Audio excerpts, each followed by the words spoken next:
नमस्कार, मैं हूं अनुराधा प्रसाद। इस बार संसद में शीतकालीन सत्र के दौरान जिस तरह की तस्वीरें सामने आई, उन तस्वीरों ने आम वोटरों के मन में एक सवाल जरूर पैदा कर दिया होगा कि हम सांसदों को चुनते हैं और क्यों चुनते हैं। क्या इसलिए कि संसद में जाकर उनके चुने प्रतिनिधि हंगामा करे, धक्का मुक्की करे?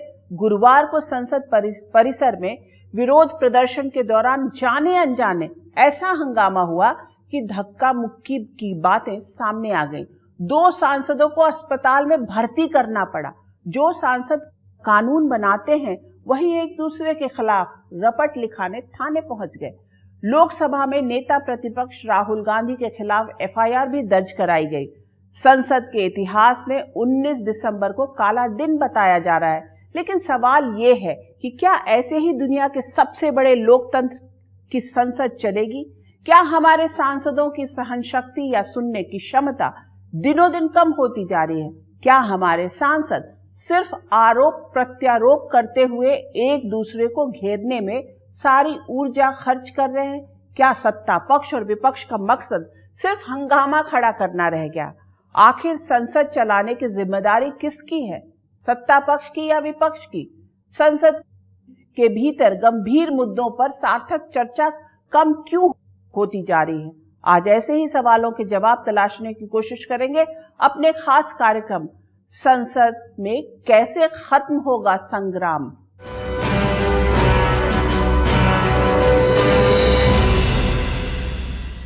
पिछले 3.5 दशक से अधिक की अपनी पत्रकारिता में मैंने सत्ता पक्ष और विपक्ष के बीच खींचतान, संघर्ष और संवाद को करीब से देखा, सुना और महसूस किया है। संसद की पुरानी बिल्डिंग में सदन के भीतर किसी मुद्दे पर पक्ष विपक्ष को एक दूसरे को घेरते और थोड़ी देर बाद कैंटीन में हंसी मजाक करते और ठहाका लगाते भी देखा है।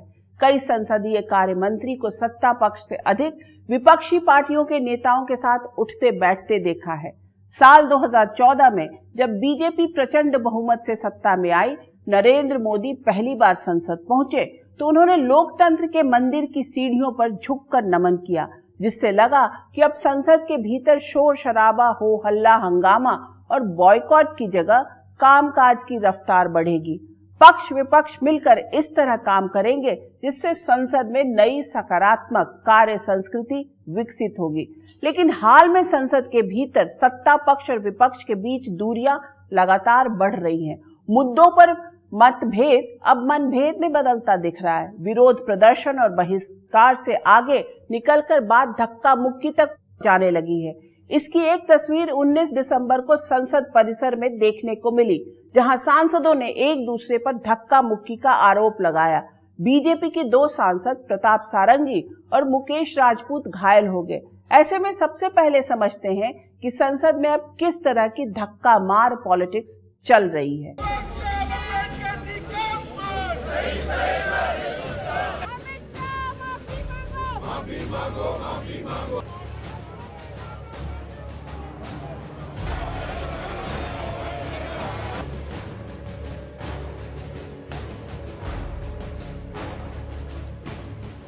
19 दिसंबर 2024, संसद परिसर, दिल्ली।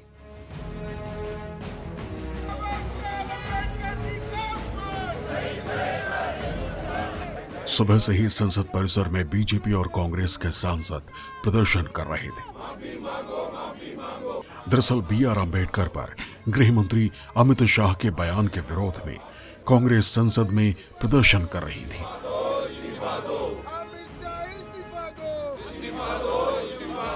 ठीक उसी समय बीजेपी भी कांग्रेस के खिलाफ प्रदर्शन कर रही थी। करीब 10:30 बजे कांग्रेसी प्रदर्शन करते हुए संसद के मकर द्वार की ओर बढ़े, जहां पहले से ही बीजेपी सांसद मौजूद थे। भीतर जाने की कोशिश में वहां जाने अनजाने धक्का मुक्की हुई, जिसमें बीजेपी के 2 सांसद मुकेश राजपूत और प्रताप सारंगी घायल हो गए। आपको शर्म नहीं आती है? क्या राहुल, क्या शर्म नहीं आती है? क्या शर्म नहीं आती है? गुंडागर्दी करते हो, बूढ़े को गिरा दिया जाता है। इतना संसद के मकर द्वार पर धक्का मुक्की कांड के बाद जो कुछ हुआ वो पूरी रणनीति के साथ हुआ। एक दूसरे पर आरोप प्रत्यारोप के लिए एक से बढ़कर एक तीखे तीर कमान पर चढ़ाए जाने लगे। श्री राहुल गांधी ने इतना जोर से धक्का मारा, खून निकला, हॉस्पिटलाइज हो गया।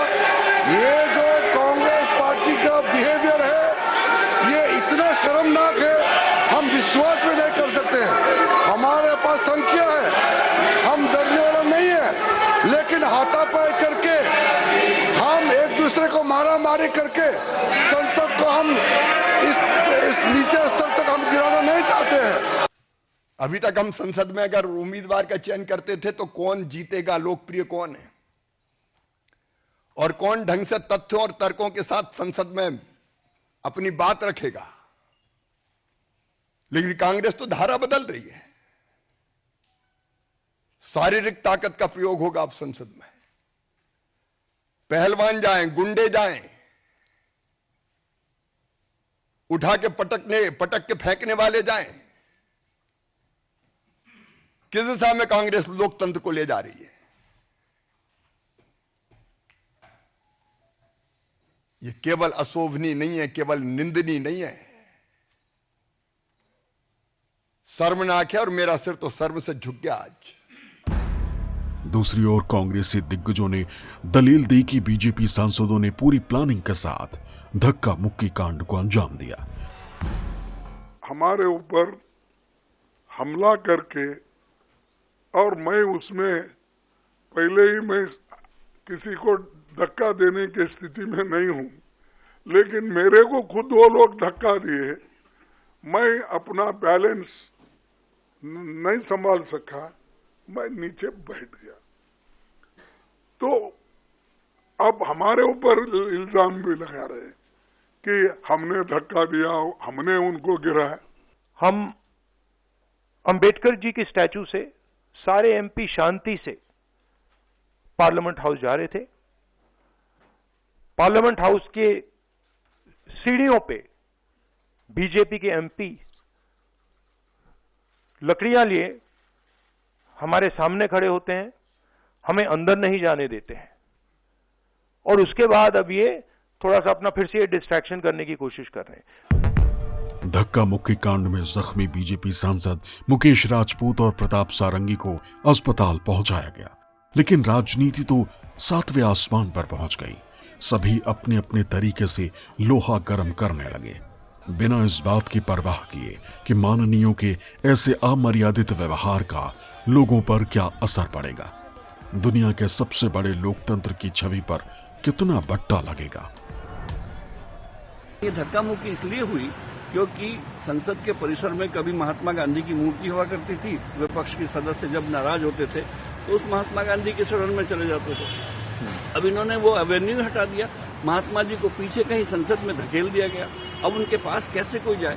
इन्होंने नया प्रदर्शन स्थल जो मकर द्वार चुन लिया। मकर द्वार की सीढ़ियां इतनी ऊंची हैं कि अगर वहां पर दो लोग आमने सामने आ जाएं और एक दूसरे को जरा से भी टच हो जाए तो धक्का मुक्की ही हो जाएगी और उसकी हड्डी टूट जाएगी। आपदा में अवसर तलाशना राजनीति में कोई नई बात नहीं है, सबके अपने अपने दावे। ऐसे में आरोप प्रत्यारोप से आगे बढ़ते हुए दोनों पक्ष पुलिस स्टेशन पहुंच गए। राहुल गांधी के खिलाफ केस भी दर्ज हो चुका है, जिसकी जांच दिल्ली पुलिस की क्राइम ब्रांच को सौंपी गई। दूसरी ओर लोकसभा स्पीकर ओम बिरला ने संसद के किसी भी प्रवेश द्वार पर किसी सांसद या राजनीतिक दल द्वारा प्रदर्शन पर रोक लगा दी, लेकिन धक्का मुक्की कांड पर सियासी शोर सड़कों पर अभी और दिखना तय है। आज की तारीख में हमारे माननीय जिस तरह का बर्ताव कर रहे हैं, उसकी वजह क्या है? आजादी के बाद पहली लोकसभा में समाज के बहुत पढ़े लिखे लोग पहुंचे। कईयों ने विदेश में पढ़ाई की थी, अपने शानदार करियर को छोड़कर राजनीति में आए थे। भारत निर्माण को लेकर उनकी अपनी बहुत ही मुखर सोच थी। कोई कानून का जानकार था, कोई डॉक्टरी का पेशा छोड़कर आया था, कोई बड़ी अफसरी छोड़कर आया था, पहली लोकसभा में अगर विदेश में पढ़े लिखे पंडित जवाहरलाल नेहरू थे, तो लोकसभा में जयप्रकाश नारायण, श्यामा प्रसाद मुखर्जी, सुचेता कृपलानी, बी पोकर बहादुर, जयपाल सिंह मुंडा, अम्मू स्वामीनाथन, रणवीर सिंह हुड्डा जैसे नेता थे। संसद में BR अम्बेडकर और राजकुमारी अमृता कौर जैसे नेता भी मौजूद थे। तब संसद में शोर नहीं, सार्थक संवाद का जोर था।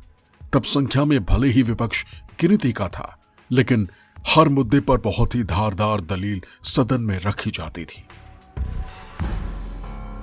संसद के शीतकालीन सत्र की शुरुआत 25 नवंबर को हुई, जो 20 दिसंबर तक चली। 26 दिन में संसद के दोनों सदनों में करीब 105 घंटे का काम हुआ। शीतकालीन सत्र के कामकाज का लेखा जोखा देते हुए खुद संसदीय कार्य मंत्री किरण रिजिजू ने बताया कि लोकसभा में 54.5% का काम हुआ और राज्यसभा में करीब 40%। आखिर संसद में इतना कम काम क्यों हुआ और इसके लिए कौन जिम्मेदार है? संसद चलाने की जिम्मेदारी किसकी है, सत्ता पक्ष की या विपक्ष की? संसद की 1 मिनट की कार्यवाही पर करीब 2.5 लाख रुपए खर्च होते हैं। इस हिसाब से 1 घंटे में ही जनता के खून पसीने की कमाई का करीब 1.5 करोड़ रुपया स्वाहा हो जाता है। हमारे संविधान निर्माताओं ने बहुत सोच समझकर सत्ता पक्ष और विपक्ष की भूमिका को संसदीय लोकतंत्र की गाड़ी के 2 पहियों की तरह देखा था। दोनों की भूमिका को लोकतंत्र की मजबूती के लिए जरूरी माना था। लेकिन दुर्भाग्य की बात यह है कि राजनीतिक विरोधियों को शत्रु की तरह देखने की प्रवृत्ति हावी होती जा रही है। कोई भी पक्ष पीछे हटने के लिए तैयार नहीं है। सत्ता पक्ष को शायद लग रहा है कि हमारे पास बहुमत है, इसलिए अपने हिसाब से फैसला लेंगे, विपक्ष की परवाह क्यों करें। वहीं विपक्ष को लगता है हम सत्ता पक्ष की चिंता क्यों करें, अपने मुद्दों पर नरम रुख क्यों अपनाएं। ऐसे में संसद उस तरह नहीं चल पा रही जिस तरह से चलने की उम्मीद देश के 1 अरब 40 करोड़ लोग करते हैं।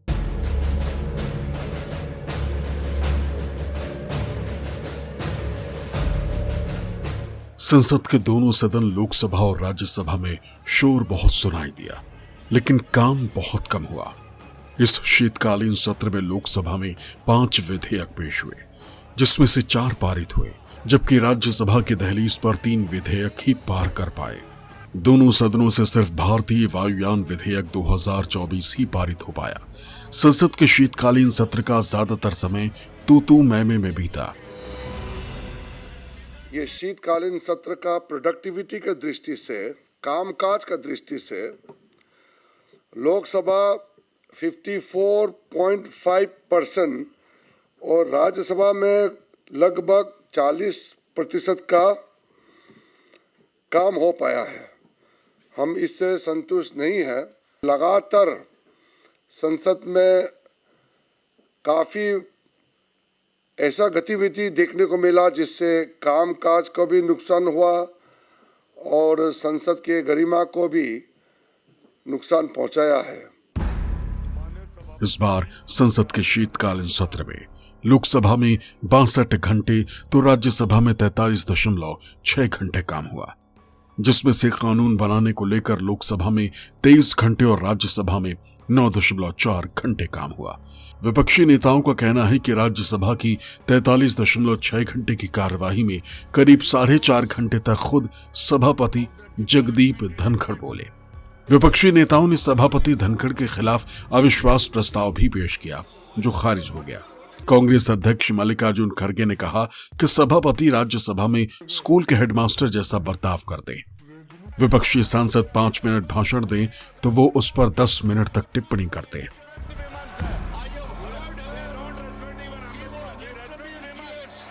संसद की गरिमा मर्यादा बनाए सबकी सामूहिक जिम्मेदारी है।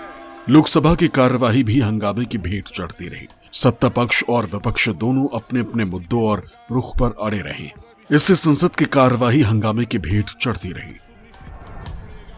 संसद चलाने की जिम्मेदारी कलेक्टिव है और उसमें सत्ता पक्ष को ज्यादा एक महती भूमिका इसलिए दी गई है क्योंकि उसको सरकारी काम कराना है। विपक्ष को शोर की आजादी इसलिए दी गई है ताकि अगर सत्ता पक्ष को इसकी बात ना सुन रहा हो तो शोर करके, जोर करके, आवाज करके संसद को रोक करके वो इश्यूज उठाए जाएं जो सड़कों पर उठाए जा रहे हैं।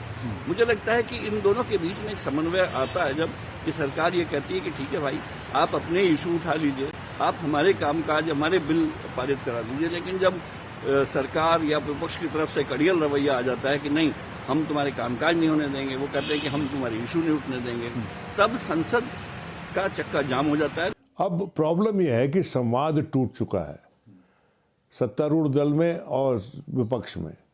उस संवाद को बहाल करना सबसे पहले जरूरी है, क्योंकि कोई भी पार्लियामेंट, कोई भी संसद वार्तालाप से चलती है, बहस से चलती है, एंगेजमेंट से चलती है। वो एंगेजमेंट, वो बहस, वो वार्तालाप आज के दिन है नहीं जिस सतह पे होना चाहिए। तो इसलिए बड़ा कठिन परिस्थिति है हमारे लोकतंत्र के सामने, और सरकार के सामने आज के दिन सरकार को सबसे बड़ा चैलेंज ये मानना चाहिए कि संसद सुचारू रूप से कैसे चलानी है। संसद नहीं चलने के लिए एक दूसरे के सिर ठीकरा फोड़ने की सियासत भी धड़ल्ले से जारी है। संसदीय कार्य मंत्री किरेन रिजिजू का कहना है कि हमें 100% से अधिक काम करने के लिए सोचना चाहिए। वो पहले भी दलील देते रहे हैं कि संसद नहीं चलने से विपक्ष को ज्यादा घाटा है। जब सदन स्थगित होता है, या जैसे कांग्रेस के पार्टी का लीडर ने कह दिया कि आज संसद चलने मत दो, लेकिन जब संसद नहीं चलती है या बंद हो जाते हैं 2-3 घंटे के लिए, तो कई सदस्य मेरे पास अलग से आके बोलते हैं कि यार हाउस चलना चाहिए, हम अपना बात रखना चाहते हैं, अपने क्षेत्र का या किसी भी मुद्दे को लेकर के हम बात रखना चाहते हैं। बात तभी रखेंगे जब सदन चलेगा। इसलिए सदन चलना ये तो विपक्ष के लिए सबसे ज़्यादा ज़रूरी है।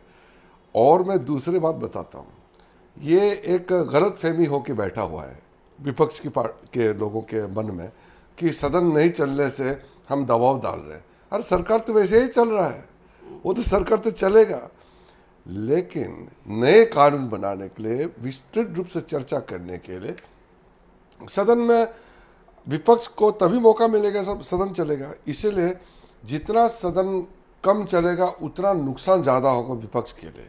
ये बहुत सा लोगों का समझ में नहीं है, लेकिन मैं आपको बता रहा हूं। अब सवाल उठता है कि क्या इस बार शीतकालीन सत्र में जिस तरह से संसद चली उसी तरह की तस्वीर आगे भी दिखेगी, या पक्ष और विपक्ष बातचीत के जरिए कोई बीच का रास्ता निकालेंगे जिससे जनता से जुड़े मुद्दों पर संसद में सार्थक बहस हो सके, जनता के हित से जुड़े विधेयक पास हो सके।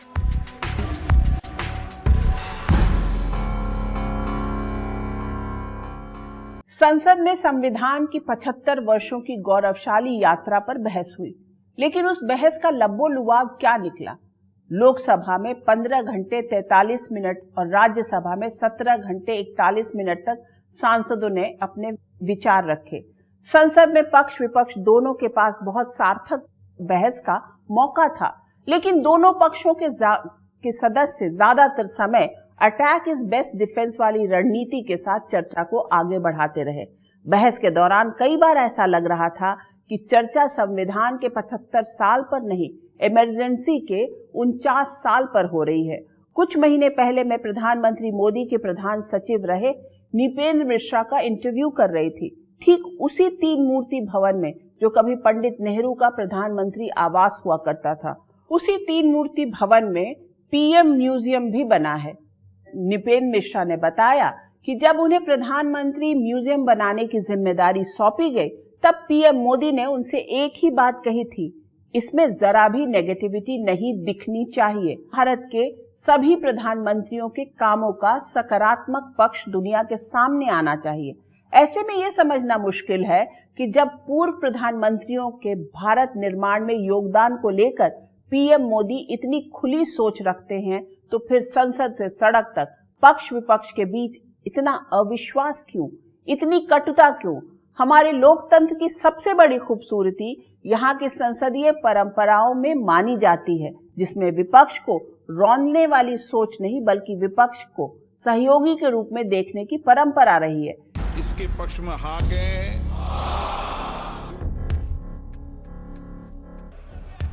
एक देश एक चुनाव पर सरकार ने 2 बिल लोकसभा में पेश किया। जिस पर संयुक्त संसदीय समिति यानी जेपीसी गठित हो चुकी है। इसी तरह वक्फ संशोधन बिल भी जेपीसी को भेजा गया था। विपक्ष जिसे दबाव बता रहा है उसे सरकार संसदीय परंपराओं का सम्मान बताती है। पिछले कुछ वर्षों में लोकतंत्र की बदली हवा में सियासी पार्टियों पर नैतिक मूल्यों, विपक्षी नेताओं से बेहतर संवाद और संसदीय परंपराओं को आगे बढ़ाने की जगह लोगों को बेहतर सुविधाएं देने का दबाव बढ़ा है। ऐसे में राजनीतिक दल और नेता अपनी ऐसी छवि बनाने में लगे जिससे विरोधियों को निपटाने वाली सोच हावी होती दिख रही है। एक सोच और एक नेता के पीछे खड़ी होने वाली प्रवृत्ति के बीच नई तरह की लोकतांत्रिक संस्कृति को परवास मिली। कोई पक्ष किसी को सुनने के लिए तैयार नहीं, कोई पक्ष किसी से बात करने के लिए तैयार नहीं। नई हवा में ऐसे नेता भी दिनों दिन कम होती जा रही हैं जो संवाद की टूटी कड़ियां जोड़ने में संसदीय लोकतंत्र की मजबूती देखते थे। समय के साथ कुछ विकृतियां आई हैं, क्योंकि जो नए नेता आ रहे हैं वो संघर्ष करके कमाए, अपने परिवार के जरिए ज्यादा आगे बढ़े। किसी भी दल में उस समय यही हालत है, तो उनको जमीनी हकीकत मालूम नहीं है और उनको संघर्ष का रास्ता भी नहीं पता है। पहले नेताओं की तुलना में उनमें ये कमियां करती, इसलिए वो रातों रात जिस तरह से फास्ट फूड कल्चर होता है उस तरह से राजनीतिक कल्चर को अपनाया जा रहा है, जो कि निश्चित रूप से संसदीय लोकतंत्र के लिए या मजबूत लोकतंत्र के लिए एक अच्छे संकेत नहीं है।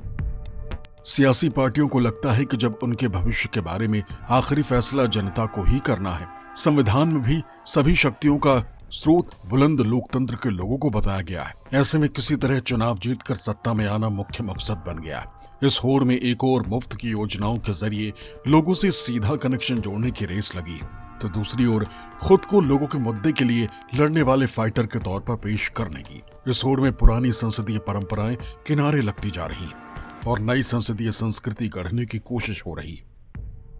संसद में जो परफॉर्मेंस का सवाल है या ट्रेडिशंस को मानने का सवाल है, ट्रेडिशंस तो ये भी है कि आप कुर्सी से खड़े नहीं हो सकते, आप किसी का नाम नहीं ले सकते। अगर इन ट्रेडिशंस को, इन नियमों को मानेंगे तो संसद में सब लोग एक शांत होकर बैठ जाएंगे। लेकिन संसद का नाम है एक वाइब्रेंट डेमोक्रेसी, जिसमें विपक्ष की आवाज सुनी जाए और सरकार अपना कामकाज करे। सोशल मीडिया का दबाव भी माननीयों पर हावी है। माननीयों के सोशल मीडिया पर लाखों में फॉलोवर्स हैं। ऐसे में फॉलोवर्स के हिसाब से एक्शन में माननीय अपनी राजनीतिक जमीन का विस्तार देखते हैं। शायद इसलिए ना चाहते हुए भी कई मौकों पर माननीयों के लिए शोर शराबा और हंगामे का हिस्सा बनना मजबूरी हो जाती है। सत्ता पक्ष और विपक्ष दोनों को ही समझना होगा कि संसद के सुचारू रूप से चलने में दोनों की बेहतरी है। अगर संसद चलेगी तभी सरकार के विधेयक पास होंगे, अगर संसद चलेगी तभी विपक्ष जनता से जुड़े मुद्दों पर सरकार को घेर पाएगा, सरकार की नीतियों में खामियां निकाल पाएगा। संसद चलाने में जितनी जिम्मेदारी सत्ता पक्ष की है उतनी ही विपक्ष की भी है, क्योंकि संसद की गर्भनाल से ही सत्ता पक्ष और विपक्ष का जन्म होता है। संसद के चलने में सिर्फ सत्ता पक्ष को ही फायदा नहीं होता, बल्कि विपक्ष को भी फायदा होता है। हाल में संवाद की कड़ियां जोड़ने वाली विपक्षी खेमे में भी नेताओं की कमी हो गई है।